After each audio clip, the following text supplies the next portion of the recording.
Hello everybody and welcome to another top 5 video. In this case, we are doing the top 5 Thwart events. So it is any card that has the Thwart trait on it that is an event. And I'll even say that going through this wasn't the hardest one. I've already sketched out the next couple lists. We're going to be doing this, then we're going to be doing attack events, then we're going to be doing defense events. Attack was actually much harder because there is like another 50% more cards. I think this had like just short of 100, the other one had like 150, and defense events was also like reasonably higher than I was expecting. But this is a tough list, and I think this is a very subjective list, but let's get into it. So right off the bat, at my number 5, we have Multi-Talented, which is a 3-cost event. Attack Thwart, so it has both the attack and the thwart trait, and it is a hero action attack thwart if you paid for this event using at least one physical resource, deal 2 damage to an enemy, mental resource, remove 2 threat from a scheme, and energy resource, heal 2 damage from an identity. This will not be making the attack list, but I just thought that in terms of a card that has surprised me, this is not the best card that's come out in the last year.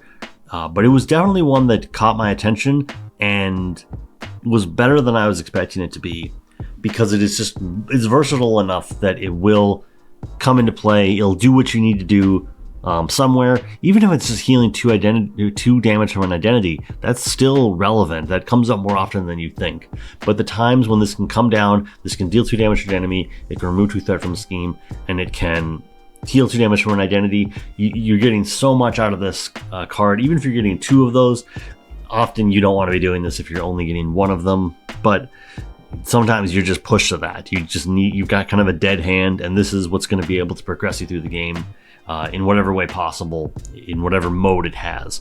But I just like this as a very good Swiss Army knife kind of a card that, like I said, has high highs and low lows, but that's why it ends up at my number 5.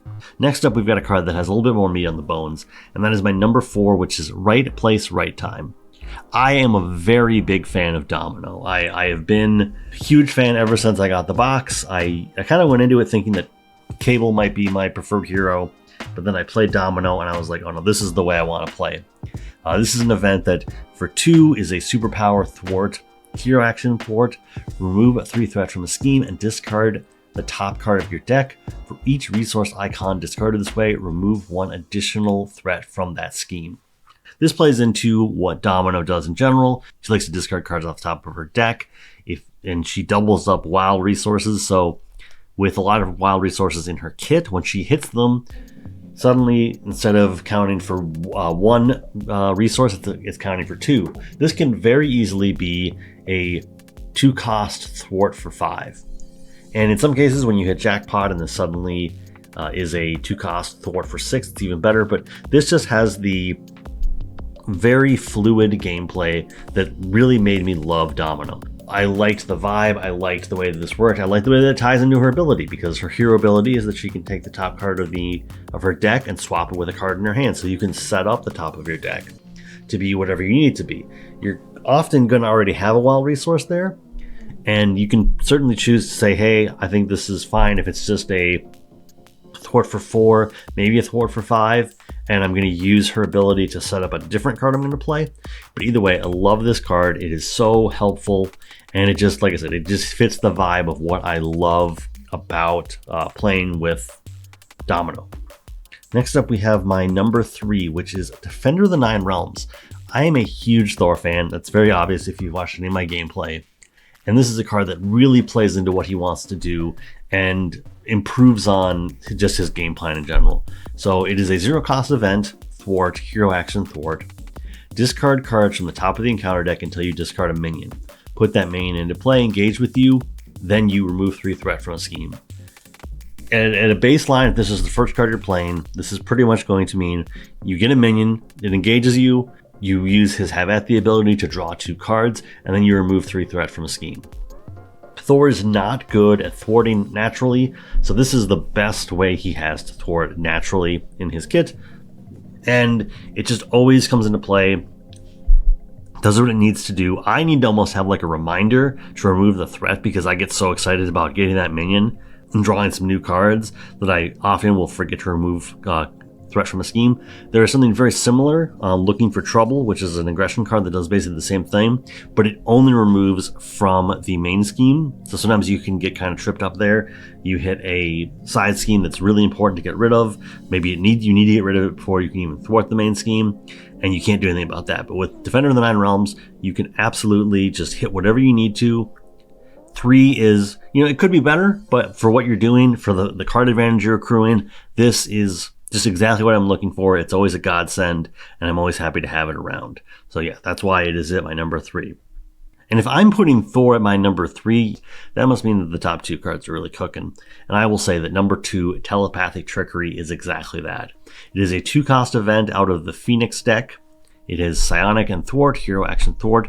Remove 4 threat from a scheme if you have the Unleashed trait, Stun and Confuse the enemy. So what I really like about the Jean Grey Hero card is that she has the ability to, she's got her little side card that she can be either restrained or unleashed. And when she's unleashed, you swap her thwart and her attack value. So, well, not exactly, but basically she has 3 thwart, I believe, naturally, and then it swaps into 3 attack when she's in her unleashed form.